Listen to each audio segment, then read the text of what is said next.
Welcome back to compiler construction. We are now getting closer and closer to our compiler backend, so we'll talk about a large number of optimizations in the following lectures, and finally about code generation. And since we just talked about procedures and we'll need knowledge about code generation in follow-up lectures, let's talk about machine language and procedures in the real world today. So today we are going to discuss x86 64-bit Intel AMD machine language assembly programming and what a procedure looks like on a real computer. So first we'll talk about the structure of executable files on many Unix systems, so ELF files. Mac OS X has a different executable file structure, so they use a different executable format called MAC-O. Then we'll talk about storage types, how a program is actually loaded and executed, and then we'll give a quick intro into x86-64 assembler. So this is a very complex instruction set architecture, which means we're only going to cover the things that are really necessary in order to generate code. And finally, we'll talk about procedures and parameters on this architecture. So when a compiler creates an executable file, well, there doesn't have to be that much in that file, except for obviously the executable machine code instructions, and that's exactly what early compilers did. So early executable files were mostly just whatever instructions your compiler outputs, so the program's instructions and data dumped to disk. So for example, on the MS-DOS and CP/M operating systems, we had COM files, which were essentially a memory dump starting at address hexadecimal 100 of whatever had to be loaded into memory and then started. Now, modern executable files need to support a large number of functionalities, so they're no longer simple images of a program memory, but they have quite some structure and possess meta information. And we have different executable formats. So on most Unix and Linux systems today, we have the ELF format. ELF stands for executable and linking format. Windows has the PE, portable executable format, and Mac OS X has the MAC-O, Mach object format, which is derived from the Mach microkernel project at Carnegie Mellon University. So let's take a look at an example of an ELF file. What does this ELF file on disk look like? Now it starts with an ELF header that contains an identifier, a so-called magic number that uniquely identifies this file as an ELF file. Then it contains information about the target architecture and size, so for which processor architecture was this ELF file generated, how big are the general sections here, and it contains pointers to all the remaining parts of the ELF file. And the remaining parts are linked here. So this is the program header here, which directly starts after the ELF header, and the program header then has links to all of the sections in our ELF file, and these sections are sections describing parts of the program, like our text section and read-only data section, or our data section. And at the end of our ELF file, we have a section header table, and this contains information about and also pointers to the different code and data sections in detail. So the program header table is a more coarse-grained table here, whereas the section header table goes into detail and links each of the program sections separately. And we've already seen that these sections here contain different parts of our program. So our text sections contain the executable instructions. Our read-only data contain constant data. Our regular data contains all our global variables, and so on. So this ELF header structure is defined in a header file, which is usually stored in a file user include elf.h. And this file is much longer than the excerpt we show here, so this contains a complete definition of ELF files for 32 and 64-bit architecture, so it's even more complex. So just some interesting points here. So the first part here is actually the identifier of the ELF file, which is just a constant string that has a number of predefined bytes, and when the operating system actually recognizes this, it knows it's an ELF file, so it can load and start it. And then it has information about the type of the object file, which architecture it was compiled for, which version, if we have one for the object file, is there. A very important parameter is the entry point, so at which address in memory is actually our first instruction located. Then we have the offsets for the program header and section header here, and a number of additional flags and sizes for our sections here. So we can take a look at the contents of our ELF executable files in detail. So we can use a tool like XXD to just look at the hexadecimal bytes stored inside of such an ELF executable, and we just chose bin ls. And the -C8 option just tells us, please output 8 bytes per line, and also output the bytes not only as hexadecimal numbers here, but also if they're printable ASCII characters as the corresponding ASCII character, otherwise just as a dot. And so you can see if you EIN ident is 16 in the header file, so the first 16 bytes here in blue correspond to our ELF identifier here. And if you look at the right-hand side here, you see there's 3 readable characters, ELF, corresponding to these 3 bytes here, 45, 4C, 46 in hexadecimal. So this seems to be the identifier for ELF. In detail, actually, the first byte also counts to this, so this is a byte 7F. So if these 4 bytes are at the beginning of a file, then our operating system knows it's an ELF file. And then you see we have the other fields here, like, for example, a type identifier, which is that value here, a machine identifier, which is that one, a version number, which is this pink one here, an entry address, which is little endian byte order, the one back here, so 6130 if you read it in the correct order, and some offsets for headers, program header offset, which is that value here, and so on and so forth. Now this is horrible. Of course, you don't want to just look at a hex file to be able to figure out the structure of an ELF file on disk. So of course there's better ways to do it. And one tool that supports you in doing this is readelf. So readelf can take parameters. So with the -H, it prints your ELF header, and then it takes the name of an ELF executable here, and then it essentially prints all that's needed. So it prints this 16 magic bytes with ELF here. It now decodes the class that's encoded here. So it's an ELF64 file. It's data in 2 complements, numbers and little endian. It's version 1. It's for Unix System 5. It's ABI version 0. And then it continues decoding the rest. So it says type. It's DIN. It's a shared object file. So it's a dynamically loadable and linkable file. Machine here says it's for an AMD 64-bit machine, version 1, the pink number here. The entry address is 6130 hexadecimal, so at this address in our text segment, we'll find the very first machine instruction that is at the start of our program.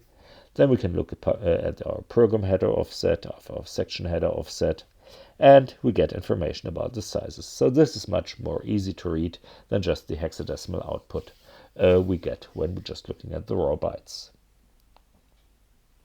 So we've seen that an ELF file has several sections, and these sections are the most important ones here are the text section containing the machine code and especially the address at which the entry point resides. We have read-only data for pre-initialized constants. We have read-write data for pre-initialized variables. We have a base storage segment for uninitialized data. We have symbols and a symbol table, which contains the addresses for symbolic names. This is required, or at least very useful, when you want to debug a program.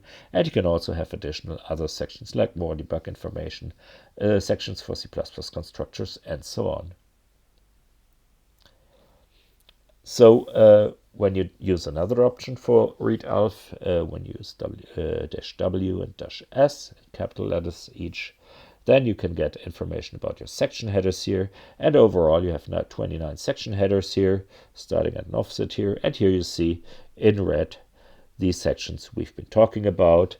And these are located at certain addresses here and at certain offsets in our file, and have a certain size. So this is the size in bytes and hexadecimal of our text segment. So ls is already quite a large program, which is more than 64 kilobyte in code for just a program to list directory contents, and has a number of constants here and also some data and BSS variables. So what goes where in our object file? So essentially what the compiler does, or the linker later on, It moves things around in memory. So, for example, constant global variables here end up in RO data. Regular global variables which are initialized end up in regular data. And variables which are not initialized are automatically initialized to 0 when using C on Unix. And since we know that all these variables are 0, we store them in the BSS segment here. So BSS segment contains all data which is automatically set to 0. And we know, because it's automatically set to 0, that the contents will be 0 after program start. So we don't have to store all these zeros.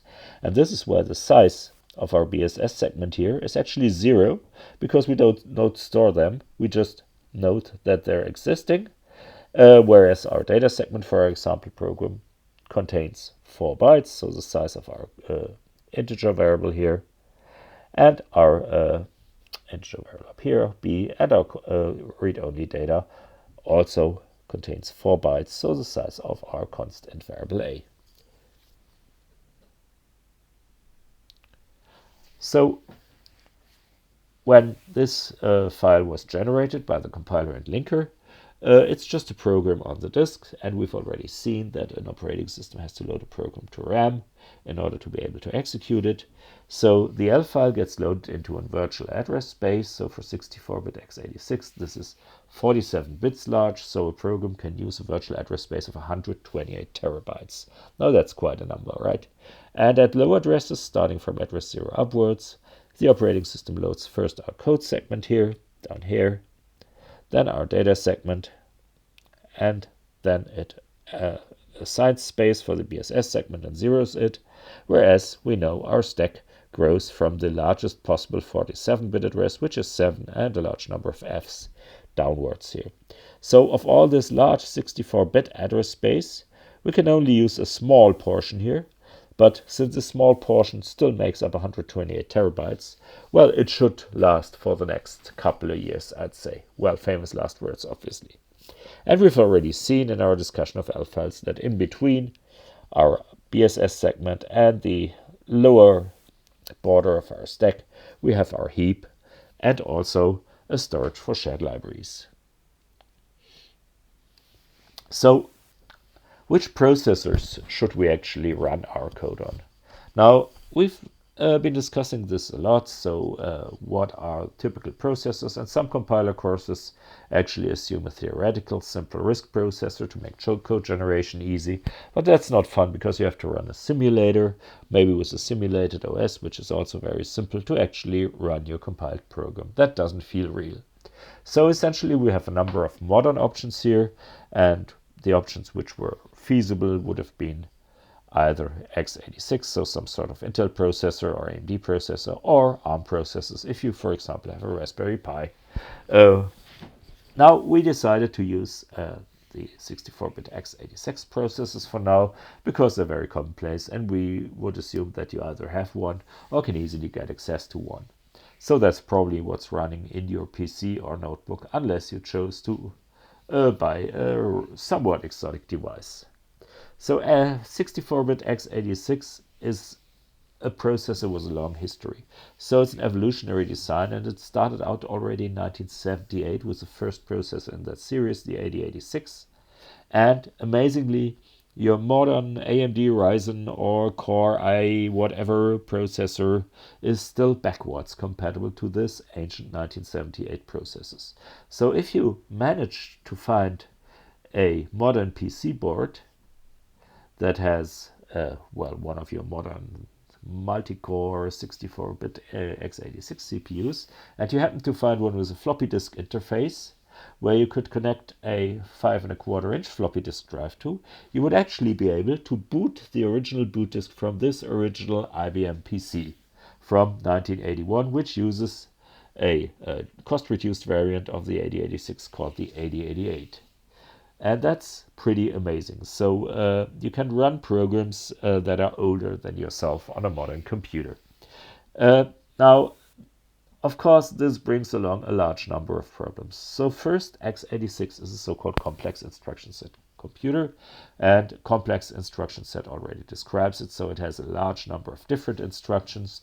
Essentially, it has a large number of processor modes. So originally it was a 16-bit processor here, which was upgraded to a 30-bit processor, the i386 or 8386 in 1985. Then in 2003 we had the first 64-bit x86 CPU, and those were actually designed by AMD, not by Intel. And almost all modern x86 processors now have this 64-bit mode already, but there is still lots of 32-bit code around. However, we are going to concentrate on 64-bit processors only here, since they're available for like much more than a decade now, even in notebooks and low-cost consumer devices. So what does the instruction set architecture of x86-64 look like? Now, the old single-core 16-bit processor is still somehow the basis and the ancestor of the instruction set architecture we see today in the modern 64-bit processors. So we retain compatibility, but of course we don't want to operate on 16-bit data types anymore. So Intel and AMD successfully extended the features and data sizes of the processor, and that's why you have all these strange sorts of instructions here. So essentially the data types you're operating on are encoded in the x86 assembler instruction name. So if you operate on a byte, so an 8-bit quantity, it's a B at the end. So for example, with move B, you move a byte around. A word here is something which is 16-bit in size, so a W at the end would move a 16-bit quantity. Accordingly, a long is a 32-bit.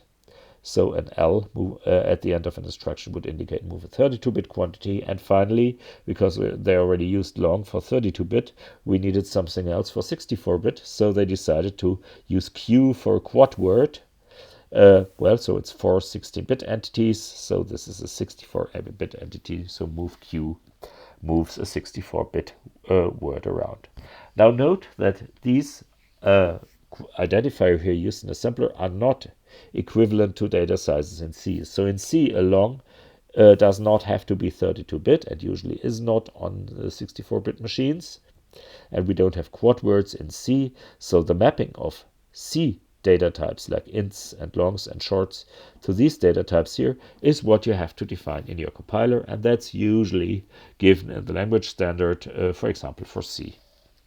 So for 32-bit x86 architectures, you have certain sizes here for C types. So an unsigned is 4 bytes on both 32 and 64-bit. A signed integer is also 4 bytes.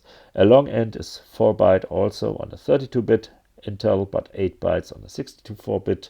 Characters are 1 byte, shorts are 2 bytes, and so on and so forth. Important size difference is the size of pointers, so it's 4 bytes for x86-33, so you can only address 4 gigabytes of memory, whereas you have the whole 8 bytes, 64 bits available for pointers on the 64-bit machines. So one important part of the definition of your instruction set architectures are the registers your processor can provide.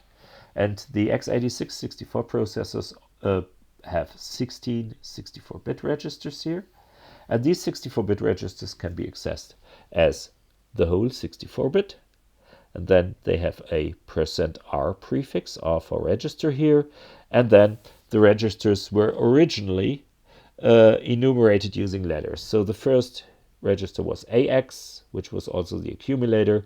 The second was BX, the third was CX, the fourth was DX, and then it gets a bit wild, because the next registers, which were originally in the 8086 special purpose registers, SI and DI for source index and destination index, can now be used as a general purpose register. And then you have a real special register, the stack pointer, which is obviously used for all stack operations here. And then you have a register which is the base pointer, so this points to your current stack frame here. But it can also be used as a general purpose register. Now, these were all the registers available in a 32-bit x86 machine, and when AMD extended the definitions to 64-bit, they figured out that they are running low on registers. We've already seen that if we allocate many variables, if we have many live variables in a piece of code, then then essentially what we need to do is, if we have a low number of registers, we need to spill these variables more often to memory, so our program gets slower. And in order to speed this up, AMD just doubled the numbers of registers, but now they had a bit of a problem, like which names are we going to use for these registers? So the additional registers are numbered now. So there are R8, R9, up to R15. And yes, this doesn't make sense. So now what happens when you only want to access 32-bit values here? Now for this, you need a special identifier for only the lower 32-bit portion of your registers. So this is again historical, because this was the register. These were the register names that were used on the x86 32-bit architecture. So EAX, and this E originally stood for extended, because it was an extension of the original 16-bit registers. So EAX is a 32-bit value in the AX register, and so on and so forth. Now, of course, for the other registers, starting at the 8th one, they also chose to use different names. So it's R8D, R9D, R10D. So this D stands, I think, for double word instead of the quad word, which is stored in the whole 64-bit register. So when you use EAX to EBP, you access the 32-bit value for the legacy registers that already existed on the 32-bit architecture, and when you use R8D to R15D, you use the lower 32-bit of the extended additional 8 registers that are now available with the 64-bit architecture. Yes, it's more complicated than you thought, especially if you know ARM or RISC-V before. And it gets worse. Sorry for this. It's not completely possible to avoid this, because originally we had a 16-bit machine. Originally our registers were only 16-bit wide. So the original registers in our machine were just called %AX, %BX, %CX, DX, and then ESI, EDI, ESP, and EBP here. And SI, DI, SP, and BP here, of course, because these were the 32-bit extensions already. So the ones here in pink are the original 16-bit registers, which you already can find on the original IBM PC, for example. So they don't have any letter prefix. They're just called A, B, C, D, X. And now, since the register number was relatively small, on the 8086 you could still use the upper and lower half of the first 4 registers A, B, C, D separately to store bytes. So you could access the lower half, the lower least significant 8-bit of the A register, as AL, the next ones as AH, and the same for B, C, and D. Yes, this is confusing. Now, luckily, most of these registers are now general purpose, because in the original 8086 you also had to use specific registers for specific instructions. So for example, you could use the CX register for certain operations and so on. And that's where this historical origin of the register names came. And by coincidence, they had this A, B, C, D sequence here. So A is the accumulator. So originally you had to run most arithmetic operations using the AX register. B is a base register used, for example, to address arrays here. C is a counter register, so the x86 has automatic loop counting instructions, which would decrement the CX register automatically. And finally, D is a data register. And then the other registers were originally special registers, so source and destination index. These were, for example, used for copy operations. Stack pointer is a stack pointer, and base pointer is the pointer to your current stack frame, actually. So generating code for x86 takes a bit of getting used to, just because of all these convoluted register names here. Now, of course, in addition to registers, we need to know which types of operations our instruction set actually allows. So, of course, we have the typical types of operations we've already discussed when we talked about intermediate representations. So we can transfer data. We can transfer data between memory and a register, or the other way around. So we can load data from memory into registers, and we can store register data into memory. We can perform arithmetic or logic functions on registers. So that's what you're used to from RISC. But on x86, you could also directly perform these operations on at least one memory operand and a register, which is pretty uncommon. and makes this really a CISC processor, because RISC processors use this load store architecture where you first have to load data into memory before you can actually operate on this. And on x86 you could actually access and operate directly from memory. And finally, of course, you have control transfer instructions. So you have conditional and unconditional jumps. You have jumps to and from procedures, and you can also have, yeah, indirect branches to other pieces of code. So how do we move data around? So moving, of course, is a misnomer, because we are not moving it from one place to another. We're just copying data around. So this is the move L instruction. So move L means it's a 32-bit value. So this long qualifier here for the assembler instruction. And in our assembler notation we're going to use, our source comes first, our destination comes second. So this is the other way around than, for example, ARM, where the destination comes first and the source comes second. So you need to really take care of this when writing assembler code or generating code, because otherwise your program will do very funny things. So operand types can be immediate, so you can pass constant integer data, and these are usually prefixed by a $sign. So this $sign doesn't indicate it's a hexadecimal number, because you still have to pass OX to indicate a hexadecimal value. So dollar just says it's an immediate value. So you can say $OX400 or minus 533. So minus 533 would be interpreted as a 2 complements number, which is just written in decimal. So it works like a C constant, but you have to write a dollar in front of it. And this is encoded using 1, 2, 4, or 8 bytes, depending on the length of your constant. Then you have one of these 16 integer registers like EAX or EDX, and we've seen that ESP is reserved for stack handling, and usually we also use EBP for this.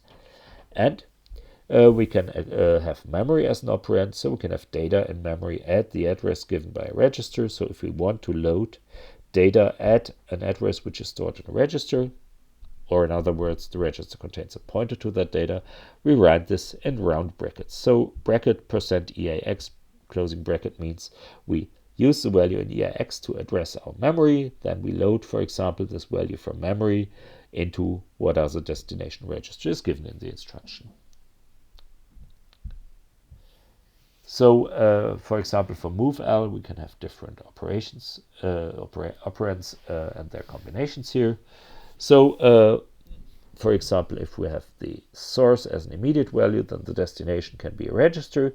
So move L $OX4 to register EAX would just mean copy to some variable that's stored in EAX. Let's say it's temp, copy the value 4 into that variable here. Or we can have an immediate plus a memory operation, and so we can immediately store a value that is encoded in an instruction into memory. That's not possible on RISC. So we could say we move this constant minus 147 here to the address that's stored in register EAX. So let's say register EAX contains the pointer variable P. So this instruction would actually realize this piece of C code. So we dereference P. So we write to the memory at location P, and we write the value minus 147 to it.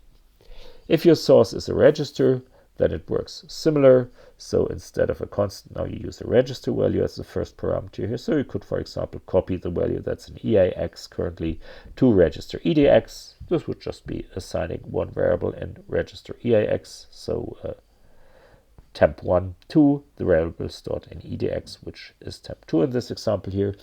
And you can also do it indirectly again. So you would copy the value of a variable into memory at a location pointed to by this pointer P, which here is stored in EDX.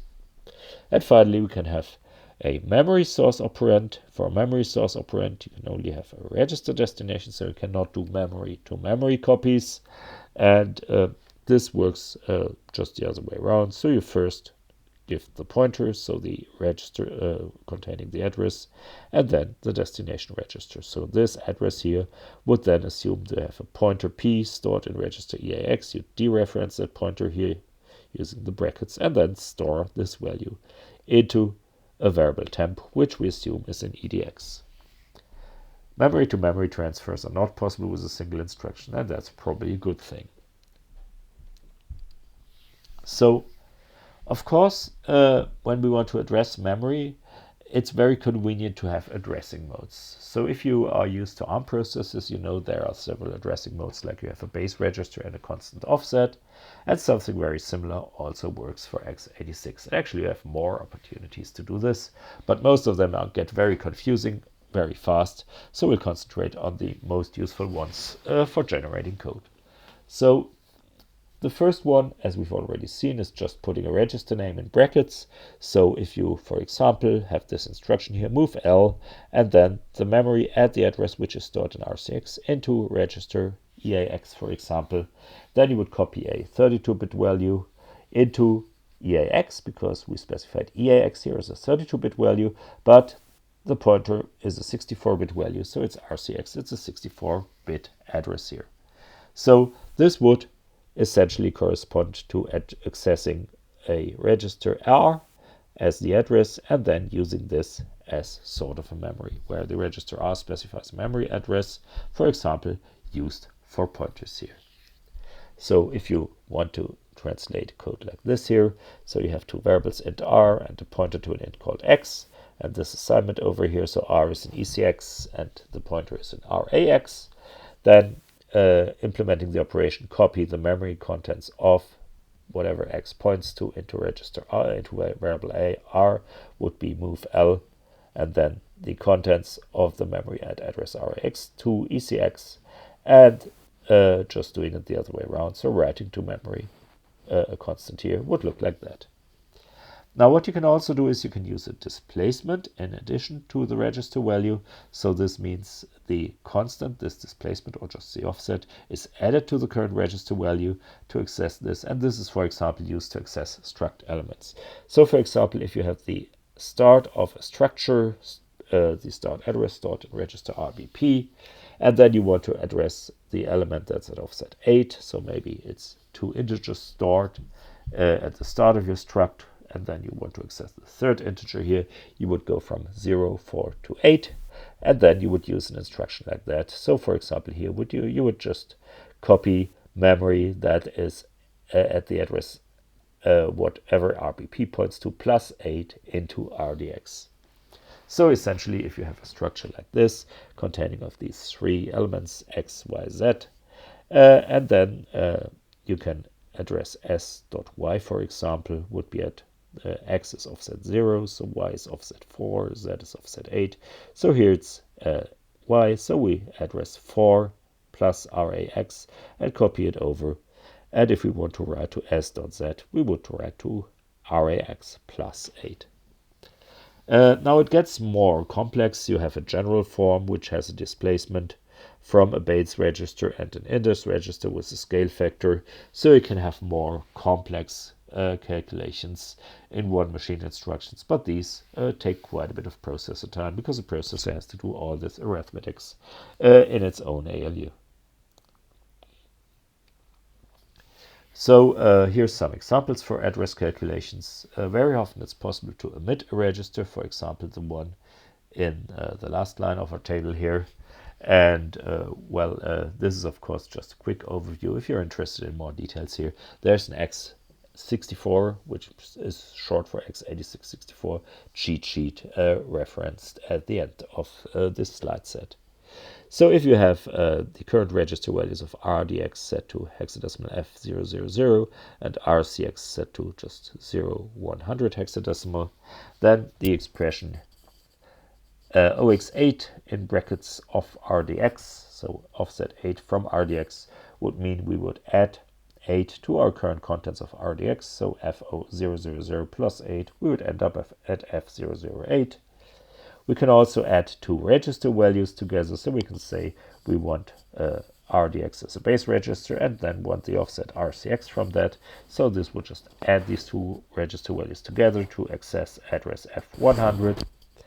Then we could also use a scaling here, so this would mean add to RDX the value of RCX multiplied by this scale factor here, which is 4. So this would first multiply RCX by 4 here, and then add its value to F00, again giving us F400. And finally, we could also use offsets here, so we could say we want to use an offset of hexadecimal 80 from essentially RDX, 2. So this would actually mean that we don't have a first register here, but we use a second register. We scale it by a factor of 2, so we would calculate 2 times OXF000, and then we would add 0x80 and end up at address 1E080. So yeah, if you don't understand all of this right away, rest assured, for implementing the compiler, you won't need all these addressing modes, and but these can get you very useful in more complex cases. So which arithmetic and logic operations does a 64-bit x86 processor provide? Now, the usual ones you already know from other processors. So we have operations with binary operands, so 2-operand operations like add, sub, integer multiplication, and of course the logic operations XOR or AND. We have unary operations, so we have special operations to increment or decrement a value, to negate a value, which means it's a 2 complements negation, and to binary inverter value, so not. And we have shifts, so we have arithmetic and logic shifts left and right. And the result of the arithmetic instruction is, of course, the computed integer result here, plus some meta information. So, for example, if an overflow has taken place, if the resulting value is negative or 0, or if a carry was propagated because our value would not fit into our destination register. So we have an additional bit generated in our carry bit. And these additional bits are stored in a flag register. So this flag register is just a register of single bits, which are set, at least the ones related to ALU operations, which are automatically set as the result of each arithmetic or logic operation we actually perform in the CPU. So we have these 4 flags here. This is our flags register. So we have the carry flag here, indicating that a value overflow has taken place. We have the 0 flag, which just indicates, okay, our result is 0, very useful. We have a sign flag. This just checks the most significant bit. So you know, in 2's complement representation, the most significant bit indicates if a number is positive or negative. So 0 means it's positive, a 1 means it's negative. And we can also have an overflow as a result of operations. For example, if we have signed integer operations and we would actually add 2 large signed numbers which would not fit into a signed 32-bit representation, so it would actually overflow in bit 31 and be represented as a negative number, then we'd have the overflow flag set. And there's a number of additional flags which we mostly don't need. So essentially, for example, x86 automatically calculates parity. There's also a decimal flag for very strange operating modes nobody needs today anymore. But it's still historical baggage, and since you want your programs from the early 80s to still run on that machine, modern machines still have to support all that stuff. So finally we have control flow, and control flow is also nothing out of the ordinary. So first let's talk about conditional jumps. So a jump is always indicated by a J, and then after the J we have the condition. Now these conditions correspond to the flags we've just seen on the previous slide. So what a conditional jump does is, after we executed an arithmetic operation, it can check for the result of that operation, and it can check especially for the state of one of these 4 flags. So it can check if the result was 0, if the result generated a carry, if the result is positive or negative, or if the result generated an overflow. And if the check succeeds, so if the value of that flag is currently 1 or true, then the jump is taken. Otherwise, as usual, it just falls through to the next instruction. And we can always invert the condition here, so we not only have jump if overflow, jump if sign, jump if equal, which means jump if equal to 0 usually, but we also have jump if no overflow, jump if not sign, and jump if not equal to 0. So for example, if we want to compare or to figure out if a constant if a value in a register actually is equal to constant here. So we want to compare the value that's currently stored in EAX to our constant 42. So if EAX is equals to 42, then, well, how do we do this? Now, on many processes, you have a compare instruction actually that directly can jump. So for example, RISC-V has something like this. But on other processes, and x86 is one of those, it just uses the ALU. So instead of just having a compare instruction indicating if you jump or don't jump, the compare instruction just sets flags. Now what should a compare instruction set the flags to? Now it's actually simple. When we want to compare a value in a register to, for example, a constant, what we do is we subtract the values from each other. So if we subtract, for example, EAX from 42, then we know if the value of this subtraction is actually 0, then EAX must have the value 42, obviously. And accordingly, as the result of this subtraction here, our 0 flag is set to 1 because the final result of our operation is 1. So we can do a compare here and then check for the 0 flag, and if this is equal to 0, so if our result was equal to 0, then we now know that these values were identical, so we can take action, so we jump somewhere. So if the result, or if EAX equals 42, then do something. And in assembler it looks like this. For example, this would be a label here, and this would compare, for example, a value on our stack here with, for example, here just an immediate value 0.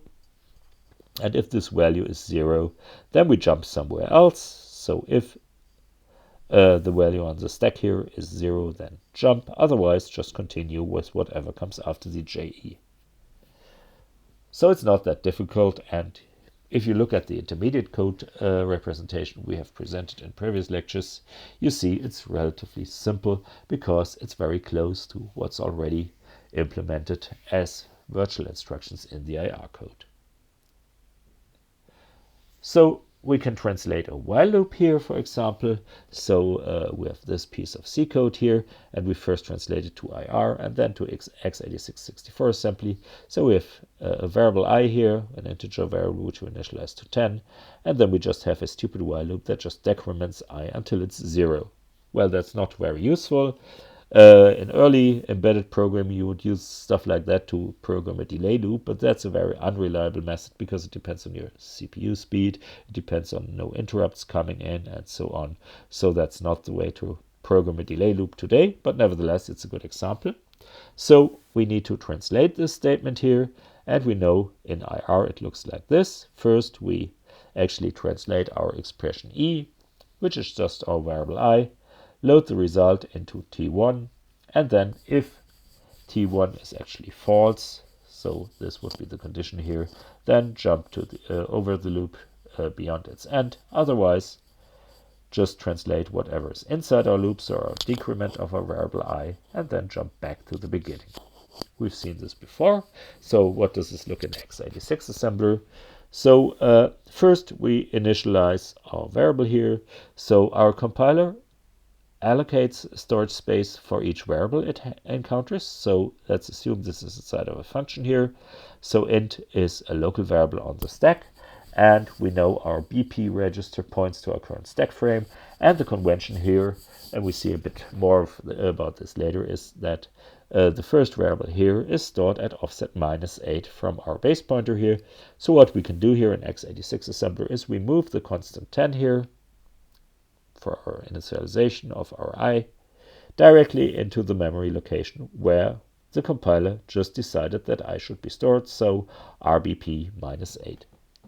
And then we need a label because we need to jump back to the start of our loop here. So we just added a label, basic block 0, 1, whatever. And the first thing our while loop does is it compares the value of I. So while I is just a shorthand for while I is not equal to 0.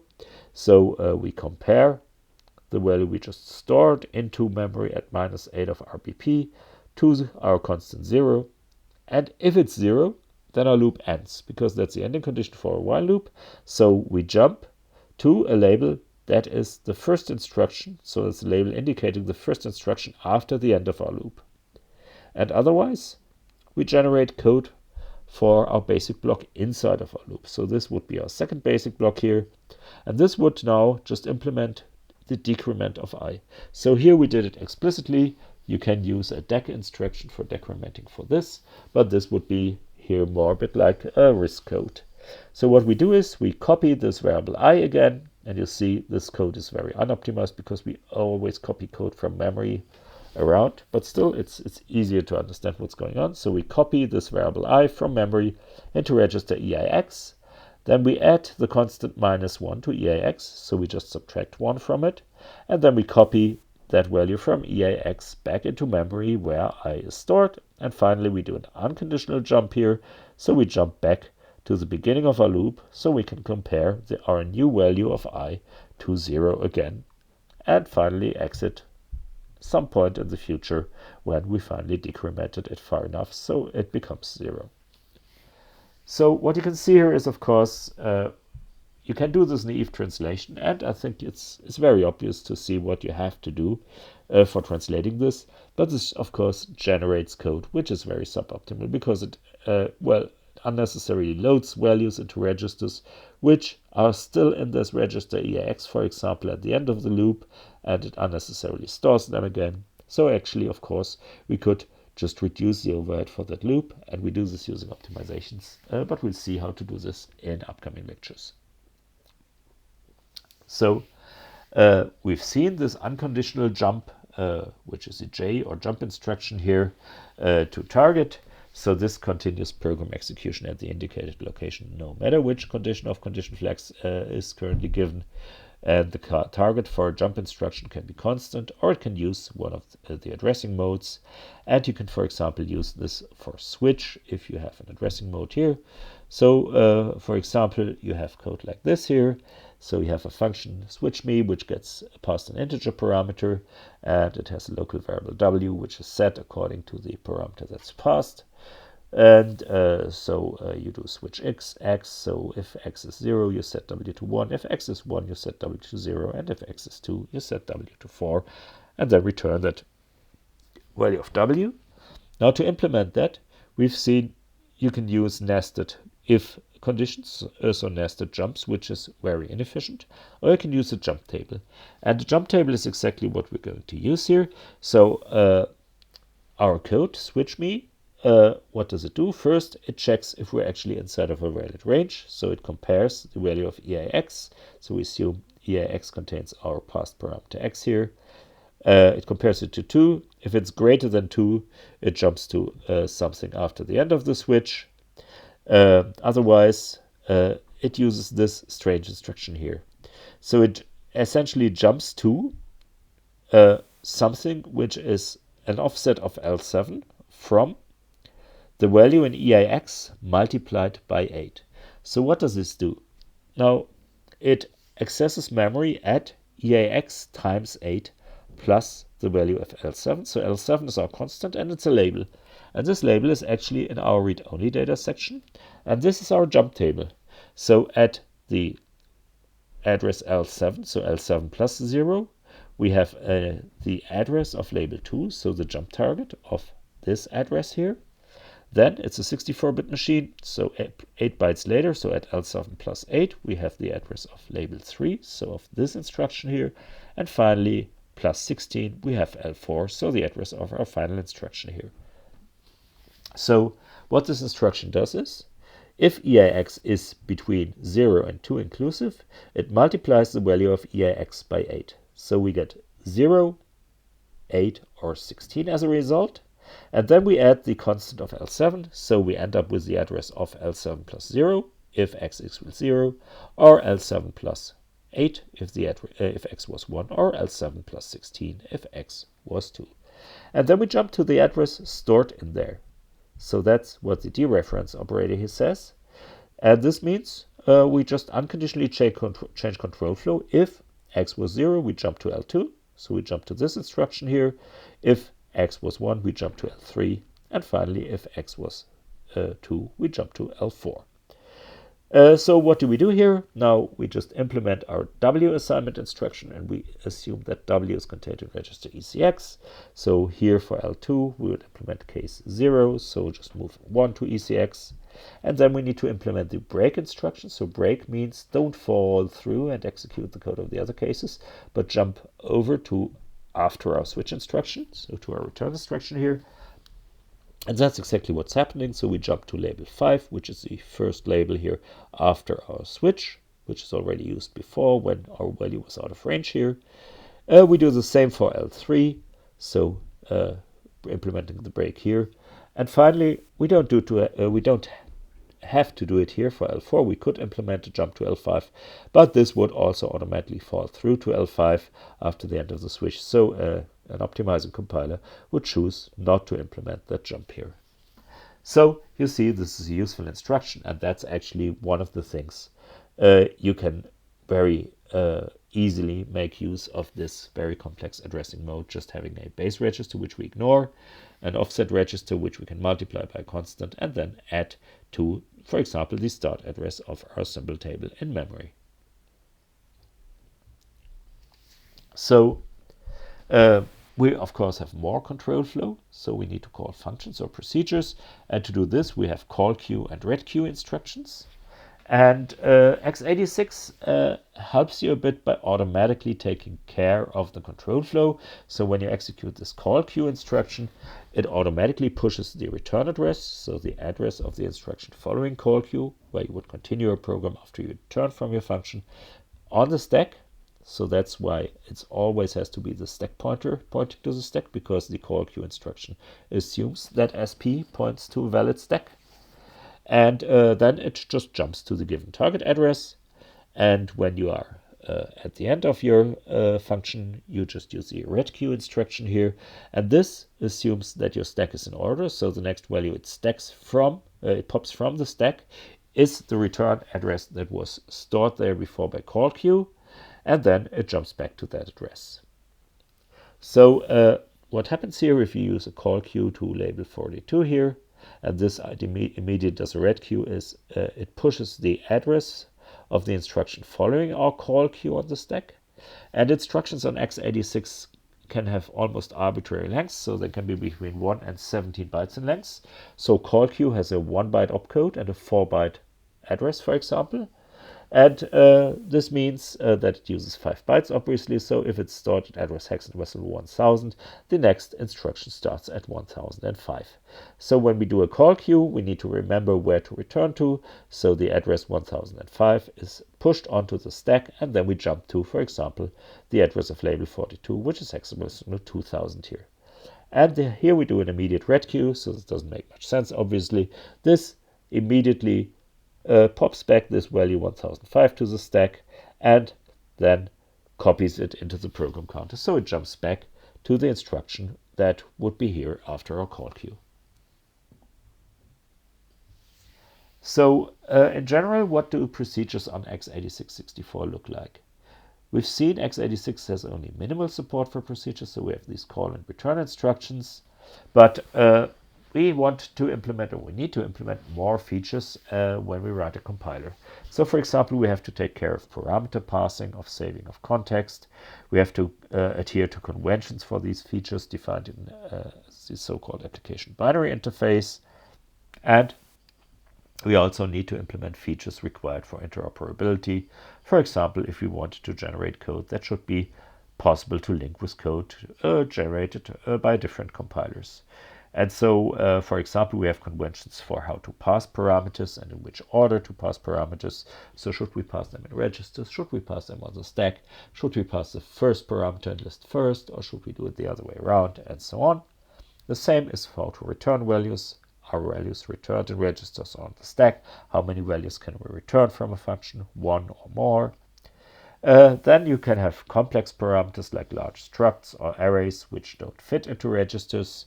So you need conventions how to pass complex parameters like a struct.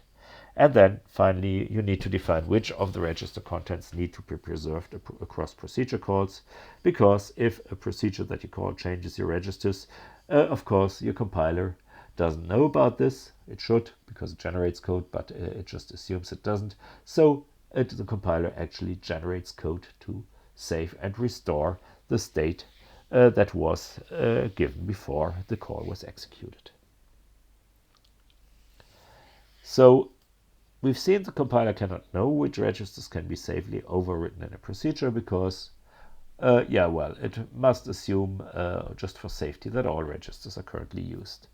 And this is because the procedure is not only called from one location in code, but it can be called from arbitrary locations. And in one condition, maybe no registers need to be saved because we don't have any important values that we need afterwards. And in other situations, when we call a procedure, we might need to save almost all the registers here. And so the very easy solution would, of course, to be save all the register values at every procedure or function call. This is a bit much overhead. So what is usually done instead is to use a register usage convention. And this convention for x86-64 looks like this. So registers base pointer, the BX and the R12 to R15 registers belong to the calling function. So whenever a function that calls another function wants to preserve values in these 6 registers here, then it needs to save them itself. So before the call, it, for example, needs to push the values to the stack. The remaining registers belong to the called function. So if a calling function uses other registers than R15 to R12, or RBX or RBP, then the called function is responsible.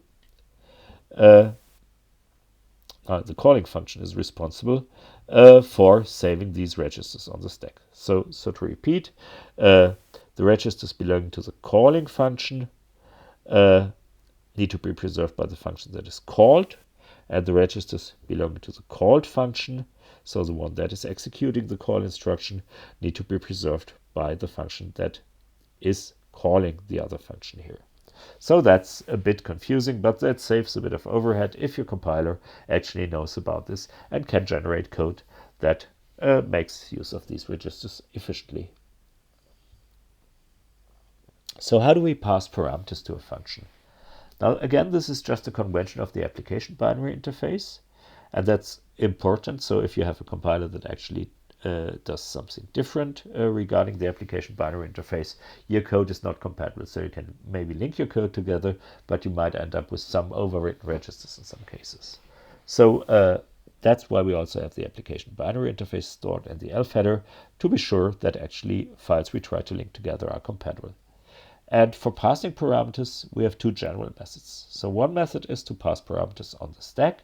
So this means if you have a large number of parameters, you write them to the stack first, then execute your call instruction, and the called function then takes them again from the stack, puts them into registers to operate on them. Now this, of course, uses memory space on the stack. It uses quite a lot of time because you just save all your stuff that's already in some registers to the stack just to retrieve it right after your called function starts executing. So the other option is just to pass values in registers. So this was not done on early x86 machines, so up to 32-bit x86 you passed values on the stack because you only had so few general purpose registers.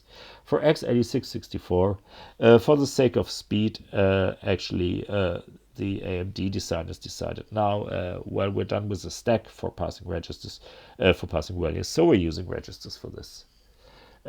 Still, of course, this means we don't have that many registers, so we have a restriction in the number of parameters that can be passed to a function in the registers. And the convention for x86-64 is that the first 6 parameters that are integers or pointers are passed in the following registers. So the first parameter is an RDI, the second one is an RSI, then an RDX, RCX, R8, and R9. So again, it's completely arbitrary.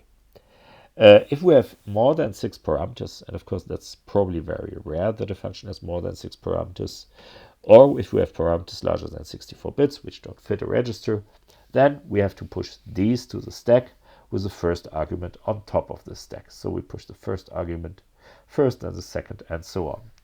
And then when a value is returned from a function, this return value is passed back in the RAX register.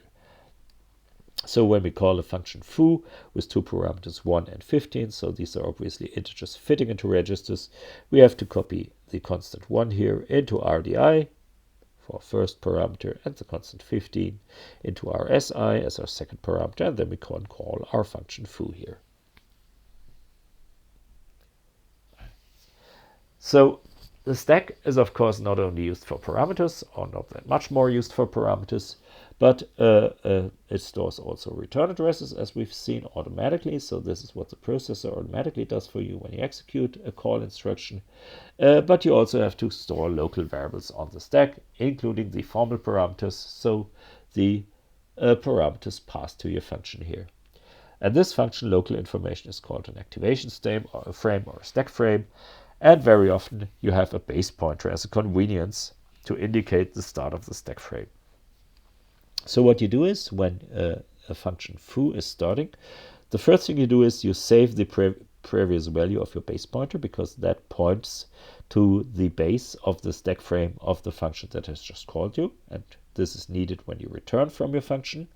And then you copy your stack pointer to your base pointer, so the current location of your stack, which is just indicating the location after the return address that was generated on the stack automatically when you called foo. So you copy this to your base pointer, so your new base pointer points to your local stack frame here. Then you copy parameters to your variables here. So you have two variables here that are indicating the two parameters, so x and y. So the first thing you do is, the first parameter is passed in EDI, so you copy it to stack location -4 from RBP. So our stack goes downwards, so RBP indicates the top address of our memory stack frame, so all the free memory is below this in our stack frame. So this takes 4 bytes because it's an int, and ESI is our second parameter, so this needs to be stored in memory at location y, which is -8 of RBP. Well, then we just want to calculate x plus y and return this. So the next thing you do is we immediately read these values back from memory, because this is a variable reference for x. We copy it into one register, ESI, for example, and we can reuse this because, we just copied its value out, so we don't need it anymore in ESI. And then we can do an addition of a value in memory, and that's what would not be possible on RISC. We would do another move first. Here in x86, we can directly add the contents of memory at address RBP -8, so our variable y here, to the value that we just loaded into ESI, so our variable x. So these two instructions implement x plus y. And finally, we have to return it, and we've just seen return values belong into register AX. So we copy our intermediate result with our sum into the EAX registers, and notice we use the E registers here for our values here, because we're only operating on 32-bit values, so on ints. If those were long ints, 64-bit, we would use the R registers here.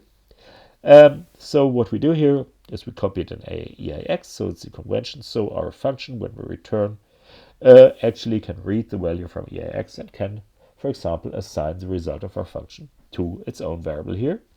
And the last thing we have to do is we have to pop the base pointer. So essentially, when we return from our function, our base pointer points to the stack frame above, so to the stack frame of the function that called us. And then we can do the red queue, and this automatically pops the return address that was pushed onto the stack when we called foo and jumps there.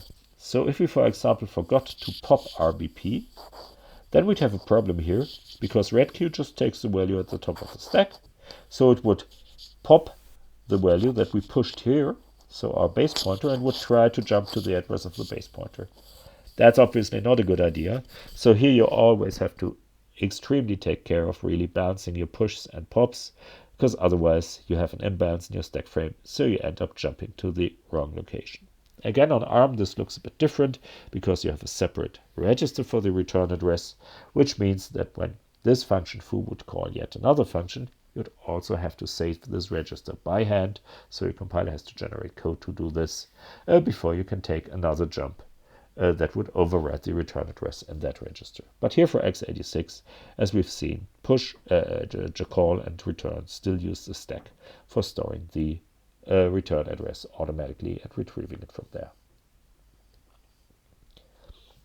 So stack on x86-64 grows downwards, as we've seen. So it starts at a high address in memory, and then it's always decremented. So if you have a push instruction, your RSP is decremented, and then your value is written to the stack. Whereas when you have a pop instruction, it first gets the value from the address your stack pointer points to, and then increments it. This means that on x86-64 your stack pointer always points to the last used element on the stack. On different architectures, like on ARM, your stack pointer, for example, points to the first free element on the stack. So that's the difference, that's an important one. And the increment and decrement that is used with pop and push instructions depends on the data type. So for example, if you push an 8-byte register, of course, your stack pointer is decrement or decrement by 8. And if you use regular ints, it's just 4 bytes here. So let's take another look at our function here that we've seen on the previous slide. So this is called from our bar function here, and this calls our function foo with two parameters 42 and 23. So what we do here is we move 42 to the first parameter register EDI and 23 to the second one. Then we call queue foo, and let's assume this would be address 1005 after our call queue here. So what happens is first our call instructions. So the first two instructions don't do anything on the stack, obviously, because they only move values to registers. So call queue now actually pushes something on the stack, and what it pushes is the return address. So the initial value of RSP before the call was the last used element on the stack, and let's say this is at some high address FFFC here. And so when you execute call queue, first it decrements our stack pointer and then writes the return address 1005 to that address here, and then we arrive at foo. So our next instruction is our push of our base pointer here. So the old value of our base pointer is written to the stack at that location here, and finally these two locations here then would access, for example, -4 and -8 of EBP as an offset. Now please note that this has a small mistake, because this assumes just 4 bytes here of size instead of 8 bytes, so we might be 4 bytes off here. I need to check this. And of course we can do this the other way around, so we can do an example disassembly.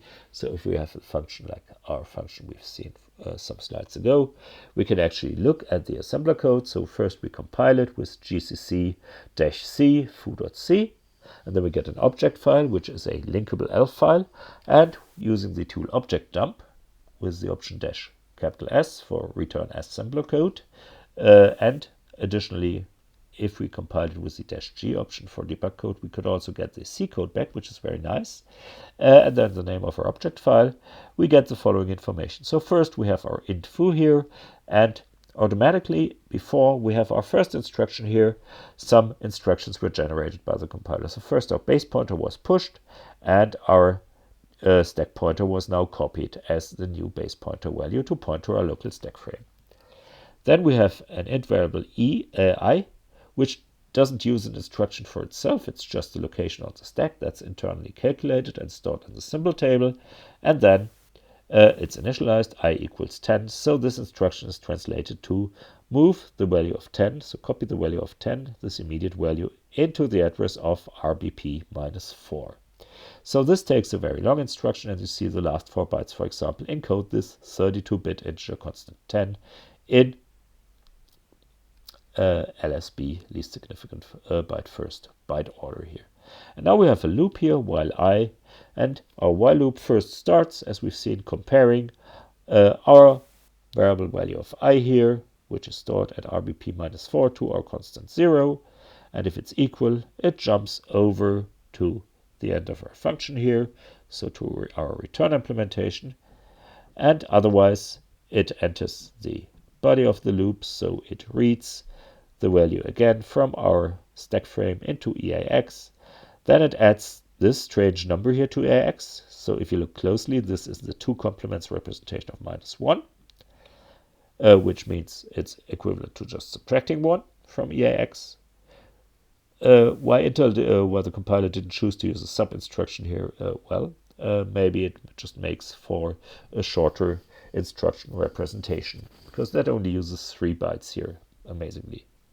And finally, it copies the value of EAX back into our local stack frame here before it jumps back to the beginning of the start. And if it goes through the loop one more time, it loads it again into EAX, subtracts 1, and so on. And finally, when we jump out of the loop, we implement the return instruction, and we see return I is implemented by copying the value of I in our local stack frame to our EAX register here. So this is by convention the register holding the return value. Then it needs to pop our base pointer again that it pushed up here, and then redQ can read the correct return address from the stack again. So that's very convenient. If you write a bit of C code, then you can figure out if you compile it with -G as an option for the compiler.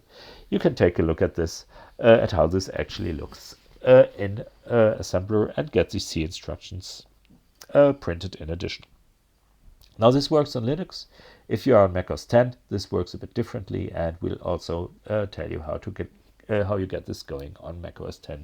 So the tools are named a bit differently there. So some tips and tricks working with x86-64 assembler. So when you have a piece of C code and you want to output the compiled assembler code that works on Mac and on Linux, you can use GCC or Clang with the option -S and then your file name, and then it outputs file.s. So essentially, which contains the assembler source code that was generated from your C source code without generating object files or linking. When you want to disassemble a binary file, you can use the object dump instruction. And we've already seen when you want to get addresses and names of symbols, you can get the nm command to print the symbols and addresses for you. Now, unfortunately, when you work with x86-64 assembler, you need to apply quite a bit of caution, especially if you look at code that's published on the net, because there are two different styles of x86 assembly syntax. One is the Intel syntax, which was defined obviously by Intel for its own processors, and the other one was the so-called AT&T syntax. So AT&T, as the origin of Unix, defined their own assembler syntax for Unix, and because so many other processors already supported Unix before x86, AT&T decided to just use these conventions they had in the existing assemblers also for the Intel CPUs. And the most important things is that actually those differ in the order of parameters. So what we've shown you here is source first, destination the other way around. And unfortunately, Intel syntax does it exactly the other way around. And there's a number of additional subtle differences. We use AT&T syntax here, so that's what Linux, the Linux assembler understands. But as I said, take care when you look at examples from the internet, because they may just get it the wrong way around. So it helps to take a look at compilation results, and if you want to do this online, there's a great resource for this by Matt Gottbald, the Gottbald Compiler Explorer, which is a web page where you can enter like C or C++ code in one part of your screen and then have it run through a set of different compilers with different options, with different targets, and you can look at the generated assembler code, and it gives you an indication of which source code location corresponds to which assembler instruction or a set of instructions. This is a really great tool, and I can only recommend you take a look at this.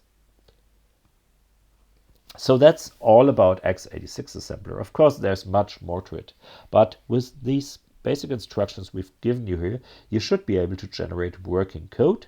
What we're going to do in our compiler is we're not directly generating object code, but what we're going to do is we are generating assembler source code, because that's much easier, and then just use the provided system assembler like the GNU assembler on Linux to assemble this to a real ELF object file, because otherwise you'd just be lost in lots of hexadecimal constants. You'd have to look up x86 instruction encoding, and that's not a lot of fun, to be honest, to get code running. So we simplified this a bit here.